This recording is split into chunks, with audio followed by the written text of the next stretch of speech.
Are going live, and there we go. The recording has started, Wendy Lee. So here we are, Money Moves. Welcome. How are you today? Amazing, as always. Awesome. How about you? I'm doing amazing, I guess. I mean, I always want to respond to that. I'm doing pretty good, and then you come out with amazing. Like, I got to be amazing too. But I am doing amazing. It's been a great day. We're in December now, which is crazy. I can't believe how fast 21 went by. It seemed like, with COVID and everything else, 2020 just drug on forever. But, it's 2021's gone quick, starting to go into planning for 2022 and beyond. I know we talked a little bit about that, which is exciting. Yep. This last month of the year, everybody's kind of getting ready for their financial moves and stuff they're going to be making in 2022. Hopefully everybody's going to be making moves with the Money Move show and listening, and you're getting value out of this. Like always, our goal is to teach you how money works and how you can apply it to your life. So watch it, learn from it, subscribe to it, click that button, and make sure you share it with your friends and family and help them out too. But today we're going to be talking about something that I've seen some posts lately from gurus out there, and I'm just going to leave it at that. I'm not going to name names or anything like that, but it makes me just shake my head. It's like, okay, you're putting out silver bullet stuff that applies supposedly to everybody, but this is an individual game. So we're going to be talking about that today, the gurus and where they get it wrong. We're going to be talking about two main things today. So reach out, get on. We're going to give 30 seconds for everybody else to jump on, share this with your friends, but we'll get started in just a minute on how the gurus got it wrong.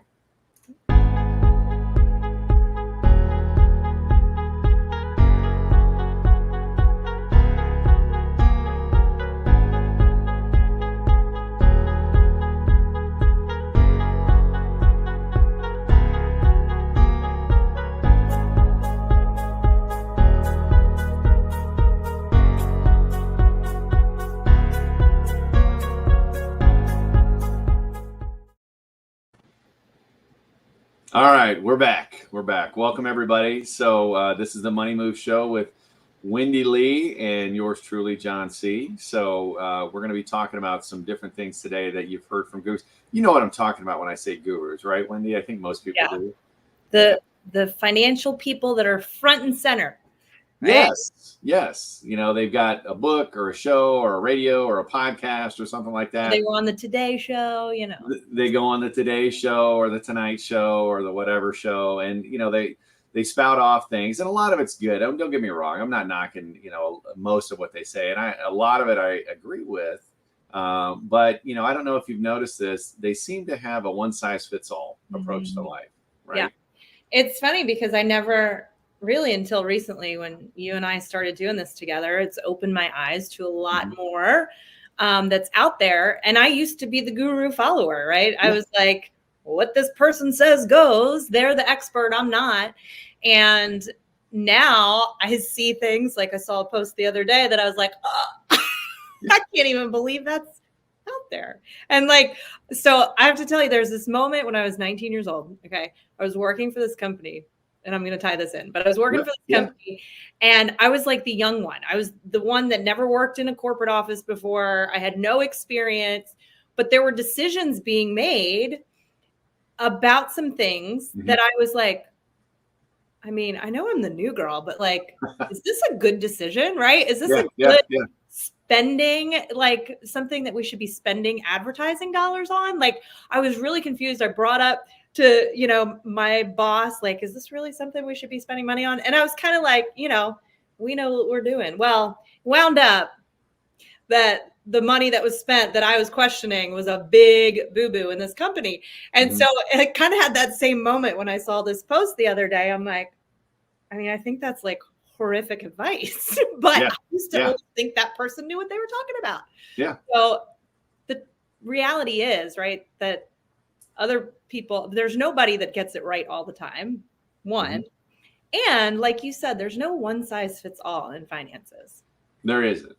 And that's where the gurus come in. And, just for the record, a lot of people that are giving advice, they're not properly licensed or whatever, or they're giving advice from, that was true maybe in the 80s or 90s.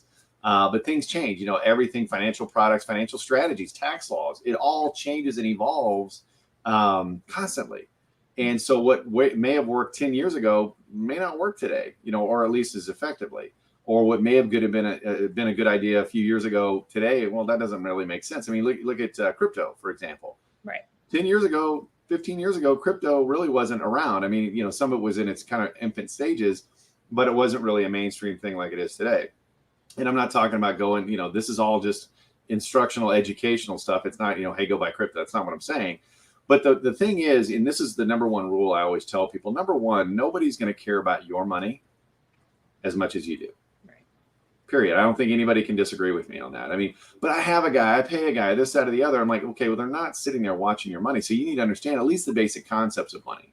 Mm-hmm. And, that's where I really get my underwear in a bunch when I see these people giving this blatant, just one size fits all advice, because your life is completely different than my life. Our budgets may be different. Our goals may be different, my goal of retirement is to have a couple houses, one on the beach, one on a lake house and things like that.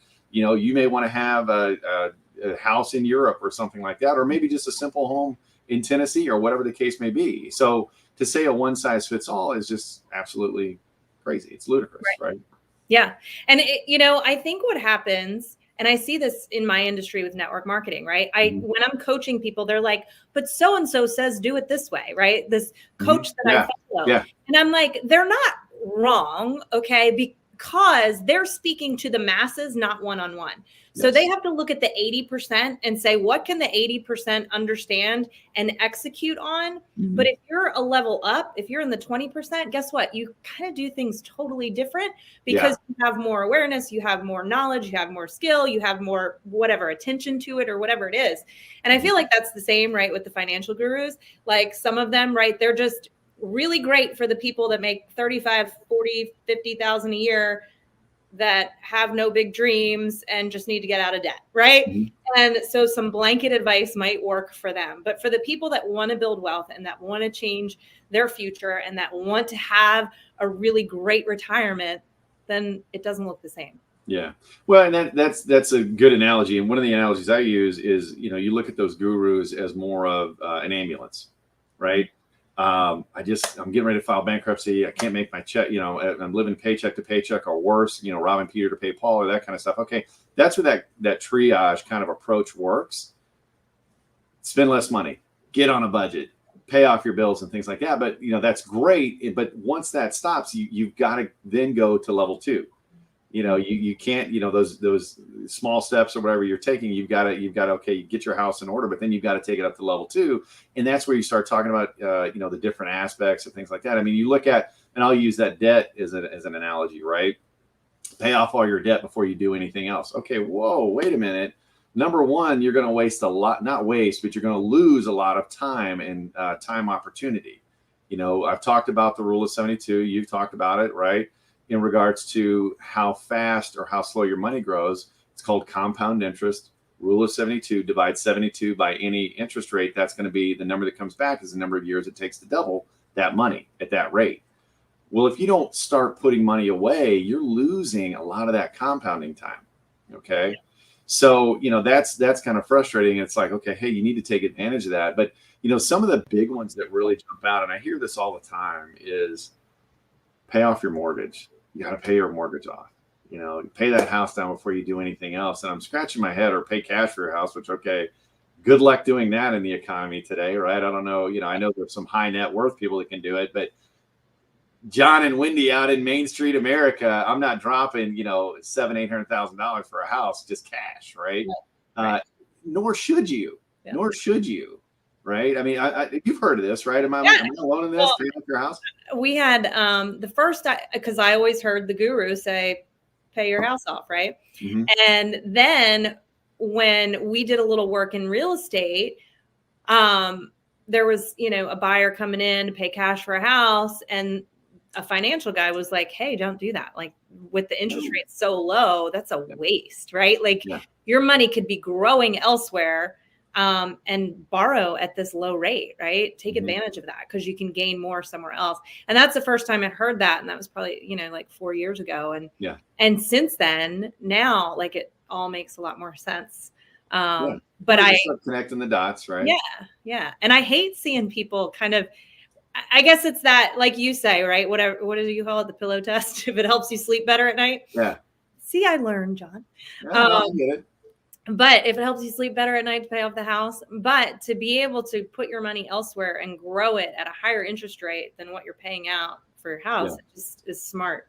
Well, and here's what I do, and that's what I love about being a financial planner. It's all the math, right? You take the emotion out of it, and it's just strictly numbers. And so that's where you look at, you look at the value of your home. Let's say your home's worth $300,000 today. Okay. And I look at that, the fact that that asset, that $300 or $300,000 asset is not going to grow more if I have a mortgage on it or not. Do you follow me on that? I mean, it has nothing to do with that. It has to do with, do your neighbors take care of your place, their place, or, or is it in a good location? That kind of stuff. What's called comparable sales or comparable sales in your area, right? That's what determines the value of that asset. Okay. Has nothing to do with, I'm putting an extra $500 a month. It doesn't mean it's going to go up more because you've got now, again, it goes back to that pillow test you talked about, but you take that extra $300, $400, $500 or whatever you're putting towards your mortgage. Okay. You go out and put that into some kind of growth account, right? And I'm not going to give specific advice, but you can get a growth account. And let's say it's doing 7%. Let's say your mortgage, right now, 30-year rates are, less than 3%, like 2.5, 2.75 fixed. Okay. And if you've got a variable mortgage right now, you need to switch over, just saying. But you look at, I'm paying that money. Okay. Well, John, the guru said I should have this and pay all this extra on my house. Okay. Why? What does that make financial sense? And the answer is no, it doesn't. But like Wendy said, if you sleep better at night, do it. What I tell people to do is time it for your retirement years. You don't want to have a house payment going into retirement. Okay. Time it for the retirement. So if you've got, 25 years till retirement, don't take out a 30-year mortgage. Or if you do take out a 30-year mortgage, that's okay. Amortize it or pay whatever it takes to have it paid off in 25 years. That way you go into retirement, the house is free and clear. I don't have to worry about that. And I'm set and ready to roll. But that extra money, what Wendy was talking about, that extra $300 or $400, $500 a month, go out and get that 7% rate of return, right? And what happens in 25 years, the house is paid off, but you've got a big stack of cash over here too to help you through those retirement years. Right. Okay. But the gurus don't teach this because most people aren't going to take the extra and invest it, right? No. They're going to go out and buy a new truck, new boat, stuff like that.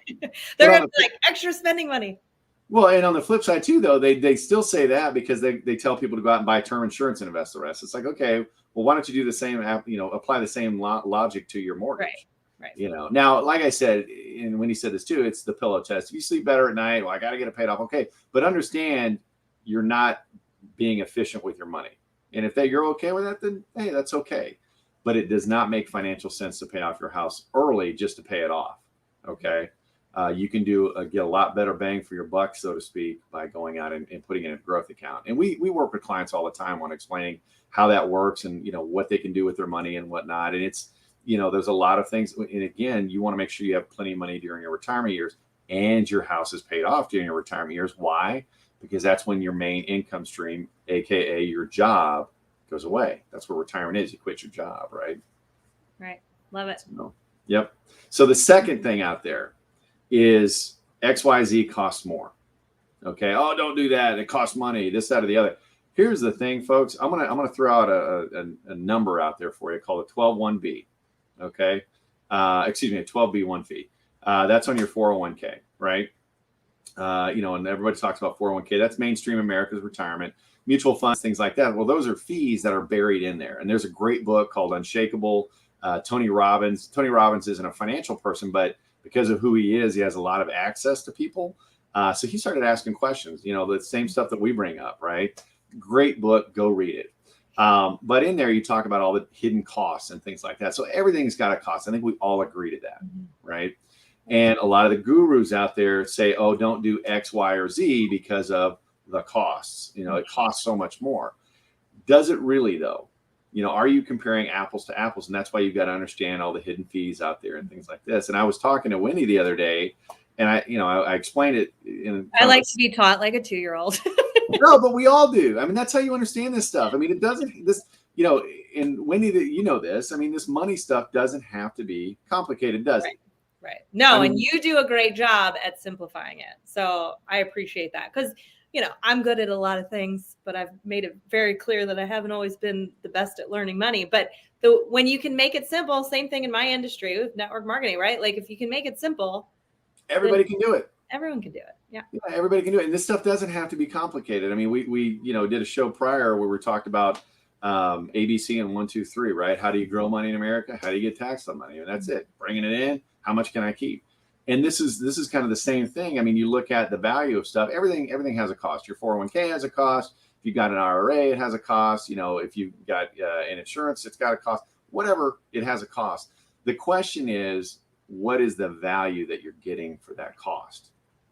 Okay. And what I mean by that is if, and this is the story, right? If you take $100 bill, let's say, Wendy, you have $100. Okay. And I say, Wendy, I want you to give me that $100. You're like, whoa. What am I going to get for that $100? Okay. And I say, I've got two hands, which I have two hands, so it works out. And in one hand, I've got X, in the other hand, I've got Y. Okay. So let's say you touch my left hand, I open it up, and I have a Snicker bar in there.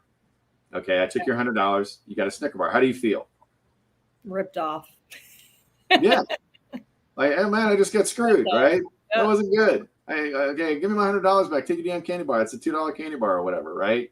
You got taken advantage of, that the cost was very high.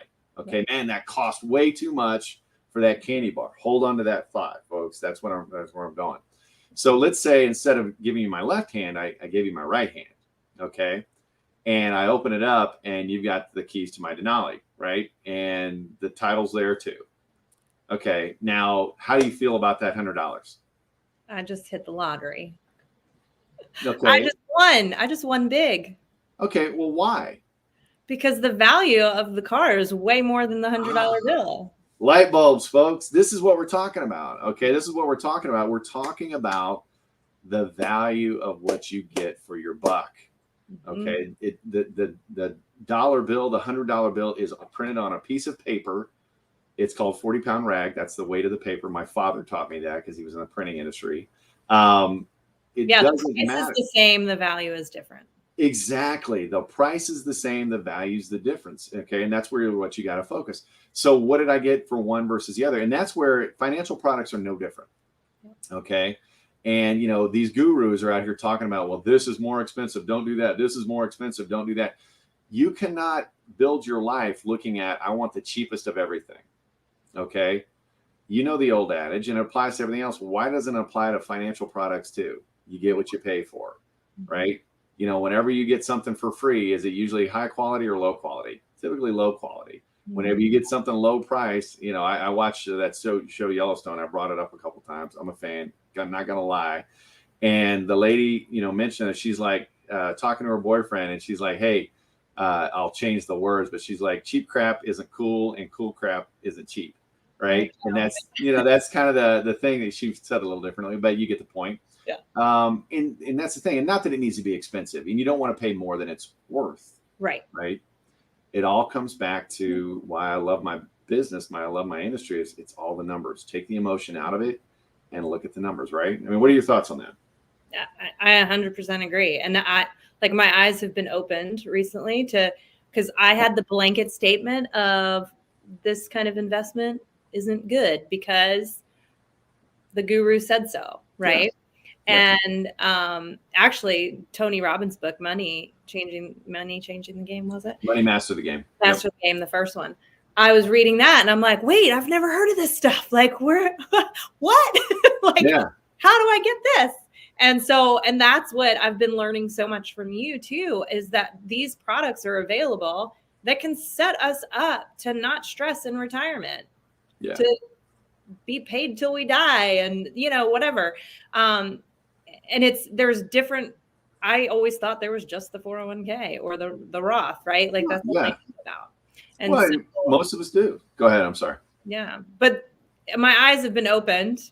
And you shared, something we watched last night, a documentary that I was just like, like mind blown. And it's honestly put a fire in me that I want to share this with as many people as I can, because to me, the reason I'm in network marketing, right? The reason I'm a business owner is because I care about the quality of life and not just living it, to pay the bills, right? Like I want to enjoy life. And I feel like there's so many opportunities financially for people to invest in the right things and actually enjoy the rest of their life, right? But you got to get out of just listening to, what whoever said, right, the gurus say. Yeah, exactly. And that's the thing. I mean, again, it goes back to nobody's going to care about your money more than you do. Have an open mind, do the homework, right? And ask the questions. Right. And ask the questions. And that's the thing. I mean, you never want to shut off a conversation. Oh, it's too good to be true, or this, that, or the other. Tell me more. That's always my response. Okay, well, tell me more. I'll make an educated decision on whether or not it's right for me as a consumer. I think to your point, sorry, I didn't mean to interrupt. No, you're good. But like to your point, a lot of people just go, nope, I'm not doing that. Right. And they don't even open their eyes to look at it. Right. Yeah. If 2020 taught us anything, it should be take a look at the evidence, right? Like do your research. That's a whole nother conversation.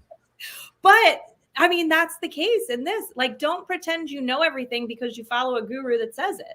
Like dig in, open your mind a little bit and take a look for yourself and then make an educated decision. Well, and that's the key. And that, again, folks, that's the whole reason when I first started working with Wendy and she started hearing this stuff, she's like, John, we've got to get this message out. We've got to get and that's where this whole, this whole Money Move show came about, right? It's like, hey, let's put this together. Let's start getting the word out there.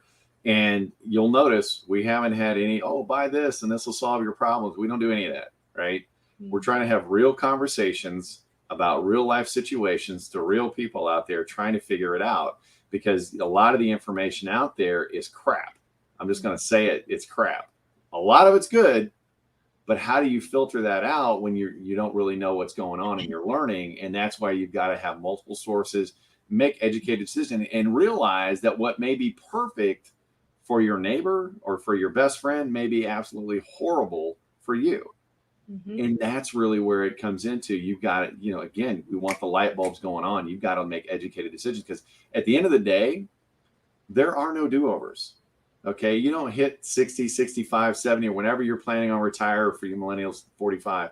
It's one of those things that you don't get to go and do it over. You don't get to go back and start again. It's you're banking everything on whatever moves you're making. So you want to make sure that you're getting that education. You're surrounding your people that are trying to teach you and educate you and giving you options. Anytime somebody sells you, this is what everybody needs to do. That's a flag, right? That's a big, big flag. You never want to put your eggs in one basket. And that goes for not only your portfolio, so to speak, but also your tax strategy and things like that. I cannot tell you the number of people. And if you haven't heard our tax conversation, go back to some previous videos. We talk about taxation. That all of their strategy is in that tax deferred because that's what the guru said. And guess what? Whatever you got in there, 30 to 40% of that ain't yours. Yeah. Nope, it's not. And again, take the emotion out of it, do the numbers, educate yourself, reach out to us if you've got some questions. We'd love to help you. Mm-hmm. But make that educated decision for you and your family. So again, I feel so good that I got that off my chest because I saw that post last week and I'm literally threw my phone down. I'm like, how can you just brazenly say this is what everybody in America needs to do? I'm like, you are not right. So anyway. As soon as I saw it, I'm like, for John Cleaver. Yeah, I was just like, oh my gosh. But what I was impressed with is the comments that most people disagreed blatantly. So it's not like I think sometimes people post stuff and they can get away with it. Like, you know what I mean? But I think this one didn't get away with it. No, and it's good. I mean, like I said, I think that 2020 obviously was not a horrible year, but just a weird year, right? A lot of us lost friends, family, and things like that. We were all shut in our homes forever. But I think 2021 has been the year that people have been waking up. And I'm not talking about the woke crew. That's not what I'm talking about. But I mean, waking up to really, what do you want out of life? Yeah. What do you want for yourself? What do you want for your family? What do you want for the future you, right? And I think people are finally realizing, hey, I'm done with just going along and following mainstream of, hey, let's buy the big house and live check to check and stuff like that. And people are starting to realize, hey, let's really look at a better way. And that's where you saw those responses. I mean, I was happy as heck to see the response of people saying, no, this worked in the 80s. And I mean, don't get me wrong. The 80s were great. The 90s were great, but I'm not out there looking for a 990 LeBaron, right? I'm looking for a new car. because it's got new stuff on it, better stuff. And your financial strategies are the same way. So, talk to a financial professional. If you've got one, fantastic. If they're kind of putting you all in just, hey, do everything here, red flag, right? You want to diversify and look. And if you don't know what we're talking about, reach out to us. We'll explain it to you and go make an educated decision. But that's all I've got, Winnie. I don't know. I feel good. I feel like this needed to be said. Absolutely. So, I agree. It does, right? Live on it by myself, so I'm glad we did it together. Yeah, exactly. So we talked about it, and that's the thing. We talked about two items, right? The mortgage bit and the value bit, the cost versus value thing. I mean, there's a lot of stuff out there. Yeah. So again, follow us, subscribe. Do me a favor, click that little subscribe button, show us some love, and share this with your friends. I mean, we're doing this live, but hey, help them out too. Don't share it with the people you don't like, right? You don't want to help them. I'm just kidding. Share it with them too. Be big, generous hearted, right? That mindset of plenty rather than a scarcity mindset in life will make you happy. So enjoy the rest of your day, folks. We'll see you back here next Tuesday. And as always, Wendy, it was great to hang out with you and talk about money moves and helping people out. So have a great day, everybody.